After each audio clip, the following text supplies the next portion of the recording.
सर्वांना नमस्कार आणि सुस्वागतम. होळी आणि धुलीवंदनाच्या सर्वांना खूप खूप शुभेच्छा. बघा, सण म्हटलं म्हणजे रांगोळी तर आलीच पाहिजे, म्हणून बघा ही होळी स्पेशल रांगोळी काढलेली आहे. पौर्णिमेच्या सर्वांना खूप खूप शुभेच्छा. होळी 2024 सर्वांना खूप खूप शुभेच्छा. आणि आता आम्ही तयार झालेले आहोत आणि चाललेले आहोत आमच्या घरी बोकरविड्याला. आमच्या गावातल्या होळीजवळ आम्ही नमस्कार करणार आहोत. माझ्यासोबत बघा या सुद्धा तयार झालेल्या आहेत. आमची श्रीजा, हाय श्रीजा, आमची सरण्या दीदी आणि सरण्याचे पप्पा, असे आम्ही सर्वजण आणि आमचे आप्पा सुद्धा सगळेजण आज होळीजवळ नमस्कार करायला चाललेलो आहोत. चला तर मग अजून पुढे भेटूया. होळी सण म्हटला की पुरणपोळी ही आलीच. आणि आमच्याकडे तांदळाचं पीठ आणि गूळ खोबरं याचं मिश्रण करून बघा फुगे बनवतात. म्हणजे फुगे आणि पुरणपोळी असा होळीजवळ नैवेद्यसुद्धा दाखवला जातो. आणि त्यामुळे हे दोन्ही पदार्थ आणि त्याचबरोबर नैवेद्याचं जेवण हे सर्व बनवलं जातं. त्याचबरोबर आणखी एक पदार्थ खास असतो, तो म्हणजे रंगीत रंगीत असणाऱ्या पापड्या. बघा इथे आपण पाहू शकता, गुलाबी, पिवळ्या, पांढरे, हिरवी अशा विविध रंगाच्या पापड्या आहेत. पहा किती सुंदर दिसत आहेत. यासुद्धा आम्ही नैवेद्यामध्ये होळीजवळ नेतो.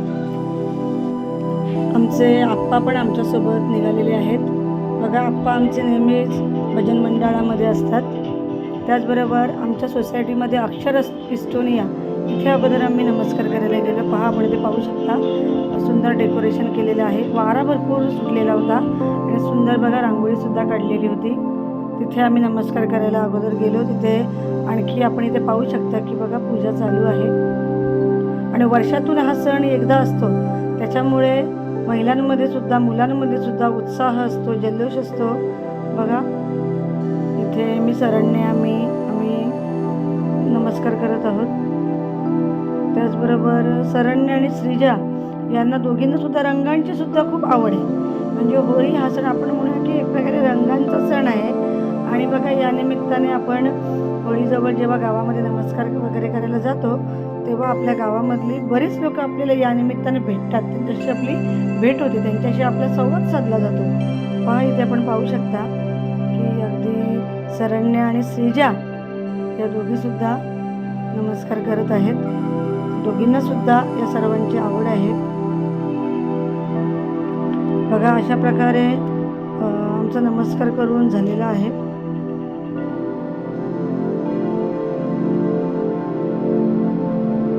बघा इथे आपण पाहू शकता की पूजा झाल्यानंतर जेवढ्या महिला तिकडे उपस्थित होत्या त्या महिला 5 फेऱ्या घालत आहेत.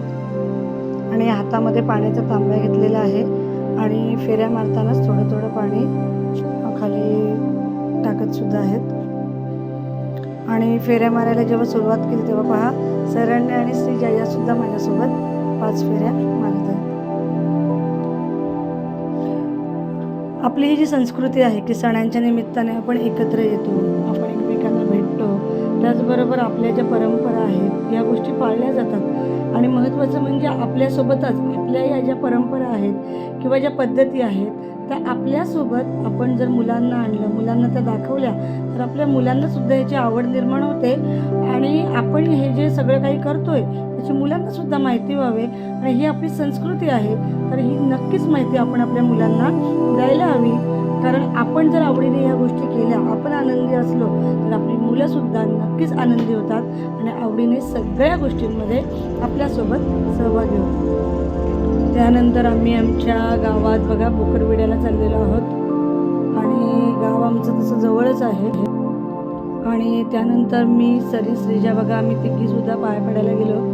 आमच्या गावामध्ये तर खूपच गर्दी होती. आणि बघा इथे सुद्धा पूजन वगैरे आम्ही केलं. सरण्या श्रीजा माझ्यासोबतच होती. आणि बघा ही आमच्या बोकरविडा गावची होळी आम्ही अशा प्रकारे छान मस्त सजवलेली होती. आणि दुसऱ्या बाजूला बघा भजन मंडळींकडून भजनसुद्धा चालू होतं.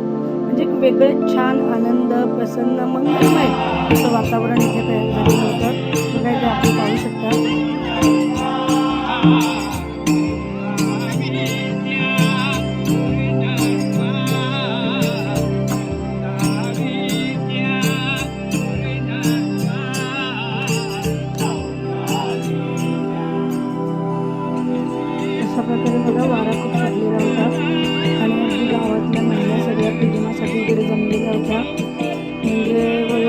आरतीसुद्धा, त्याचबरोबर महिलासुद्धा, लहान मुलंसुद्धा अशी सर्वजण जमलेली होती.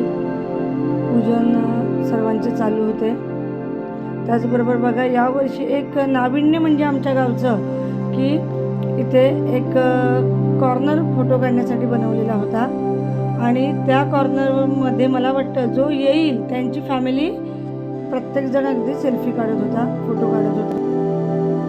रात्री 12 वाजल्यानंतर पहा ज्यांची या मुलींची नवीन लग्न झालेली आहेत त्या बघा आरती घेऊन फेऱ्या मारतात. त्याचबरोबर ज्यांची कोणाची इच्छा असेल त्यासुद्धा महिला आरती घेऊन फेऱ्या मारतात. आणि हे फेरे जे होतात आमच्या गावामध्ये ते भजन मंडळी असतात आणि भजनावर फेरे घेतले जातात.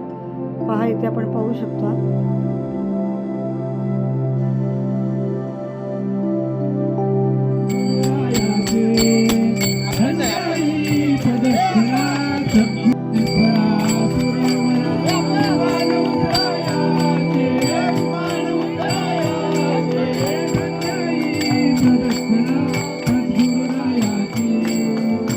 म्हणजे यावेळी जर आम्ही 12 वाजता हजर असू तर खरंच जो सोहळा आहे तो आम्ही पाहायला मिळतो की संपूर्ण गावातली माणसं जमलेली असतात. गावामध्ये आपण म्हणतो की एकी असते, एकोपा असते, सहकार्याची भावना असते. ते आपलं या वेळेला दिसून येते की अगदी आनंदाने आणि उत्साहाने गावातल्या प्रत्येक कार्यक्रमामध्ये लोक सहभागी होतात आणि खरंच त्यामुळेच त्या कार्यक्रमाला खूप मजा येते, आनंद मिळतो. आपल्या परंपरा, आपल्या पद्धती ह्या सगळ्या जपल्या जातात आणि येणारी जी आपली पुढची पिढी आहे, जी लहान मुलं आहेत त्यांनासुद्धा या गोष्टी पाहायला मिळतात. आणि या बालमनावर बघा आमची सरण्यासुद्धा इथे आहे, सरण्याचे पप्पा आहेत आणि आमची श्रीजासुद्धा इथे आहे पहा. आणि या बालमनावर सुद्धा आपण जे चांगले संस्कार म्हणतो, जे सुसंस्कार म्हणतो, जे आत्ताच्या काळामध्ये गरजेचे आहेत, खरंच हे संस्कारसुद्धा या मुलांमध्ये होतात की आपण एकत्र राहिलं पाहिजे. सण कोणतेही असतील तर त्या सणांना आपण नक्कीच आलं पाहिजे, एकमेकांशी भेटलं पाहिजे, चर्चा केली पाहिजे, संवाद एकमेकांशी आपण राखला पाहिजे. आणि आपण जर मला वाटतं या गोष्टी केल्या तर आपली मुलंसुद्धा नक्कीच करतात, आपल्या मुलांनासुद्धा या गोष्टी नक्कीच पाहायला मिळतात. बघा इथे ही छोटी मुलगीसुद्धा एक आहे. म्हणजे खरंच आपण म्हणतो की हा जो वर्षातून एकदा मिळणारा आनंद आहे किंवा वर्षातून आपल्याला एकत्र आल्याने हा जो आनंद मिळतो हा कुठेच नाही मिळू शकत आपल्याला.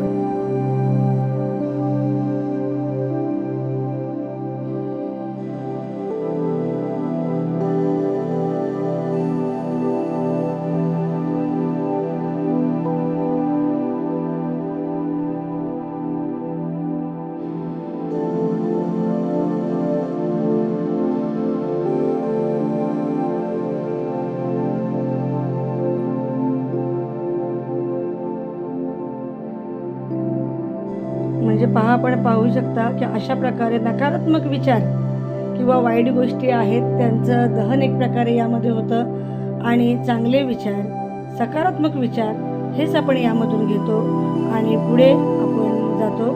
म्हणजे अशा प्रकारे आपण जर पाहिलं तर संपूर्ण गाव असतं इथे हजर. आणि बघा नारळसुद्धा आगीमध्ये टाकला जातो आणि त्यानंतर तो भाजलेला जो नारळ असतो तो काढला जातो, खोबरं काढलं जातं. आणि त्याचबरोबर रात्रीसुद्धा गावामध्ये आमच्या प्रसाद वाटला जातो, त्याच्यामध्ये चणे असतात किंवा काहीतरी खाऊ असतो.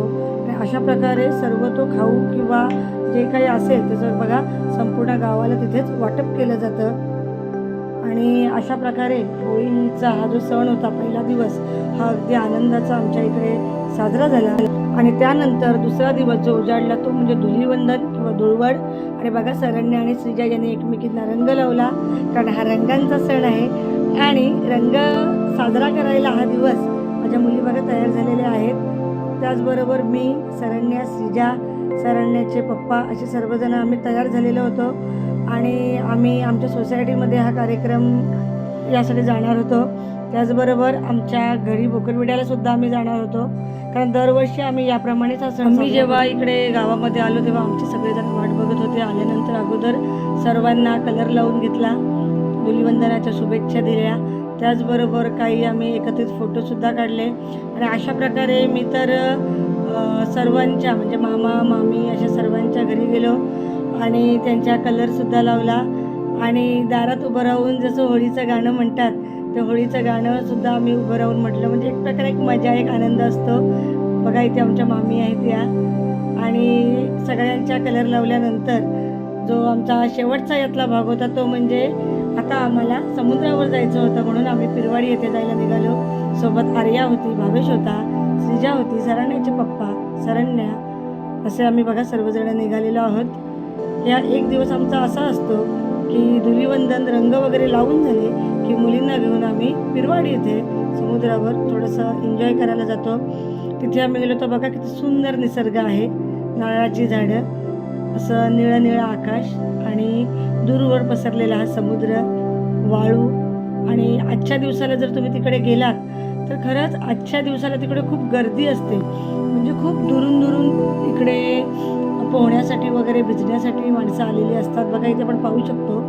यावेळेला आम्ही जेव्हा तिकडे गेलो तेव्हा भरती आलेली होती, म्हणजे लहान मुलींना अगदी पाण्यामध्ये नेणं मला अगदी रिस्क वाटली, म्हणून आम्ही दगडांवरच थोडा वेळ बसलो, गंमत वगैरे पाहिली. त्याच्यानंतर जिथे पाणी कमी होते तिथे बघा सरण्याचे पप्पा सरण्याला घेऊन गेले, आणि अशा प्रकारे पाण्यामध्ये सुद्धा थोडीशी सरण्या श्रीजा यांनी मजा केली. नंतर थोडा वेळ त्यांना आम्ही बसलो वगैरे, आणि बघा इथे आपण पाहू शकता की भरपूर अगदी पाणी होतं, लाटासुद्धा येत होत्या आणि गर्दीसुद्धा खूप होती.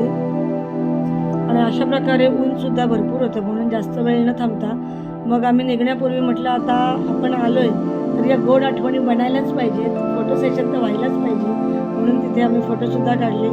सरण्याचे पप्पा बघा जेव्हा पाण्यामध्ये उतरलेले होते तेव्हा केवढ्या लाटा येत होत्या, आणि समुद्र बघा किती सुंदर दिसत आहे.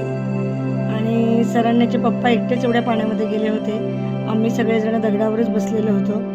आणि पप्पांना पाण्यात पोहता येत असल्यामुळे ते पाण्यात गेलेले होते. आणि त्यानंतर येताना खूप गरम होत असल्यामुळे थंड उसाचा रस घेणं आम्हाला योग्य वाटलं, म्हणून आम्ही ताजा उसाचा रस सर्वांनी होळी 2024, धुलीवंदन 2024 हे आमचे दोन्ही दिवस खूप आनंदात, खूप मजेत, खूप उत्साहाने आम्ही साजरे केले.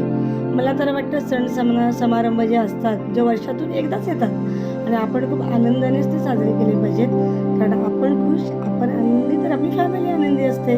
आणि आपण जर सण आनंदात साजरे केले तर आपल्या मुलांना, येणाऱ्या पुढच्या पिढीलाही या गोष्टींची माहिती होते, आणि म्हणूनच आपण हे सण साजरे करायलाच हवेत. आणि शेवटी हे सण समारंभ आपण जे साजरे करतो याच आपल्या गोड आठवणी असतात. आणि म्हणून मी तरी येणारे प्रत्येक दिवस मी तर म्हणते की हे आनंदाचे दिवस, हे गणपती बाप्पा पुन्हा पुन्हा येऊ दे, असंच वर्षभर आमचं वर्ष छान मस्त मजेने जाऊ दे. आणि बरोबर या होळीबरोबरच आमच्या बोकरविडा गाव किंवा आमचे अक्षर स्टोरी या परिवारातील आमची जी सगळी लोकं आहेत या सगळ्यांच्या आयुष्यामध्ये छान रंगीबिरंगी रंग उधळू दे, रंग बरसू दे, आणि असं छान सर्वांचं आयुष्य रंगीत होऊ दे. आणि अशा प्रकारे धुलीवंदनला बघा आम्ही ते ड्रेसिंगसुद्धा छान केलेली होती, आणि या गोड आठवणी आमच्यासोबतच राहणार आहेत. आणि मला वाटतं धुलीवंदन 2024 हा जो माझा ब्लॉग आहे तो इथे पूर्ण झालेलाच आहे. तर पुन्हा एकदा सर्वांना पुढच्या येणाऱ्या सर्व दिवसांसाठी खूप खूप शुभेच्छा, आणि त्याचबरोबर सर्वांना खूप खूप धन्यवाद.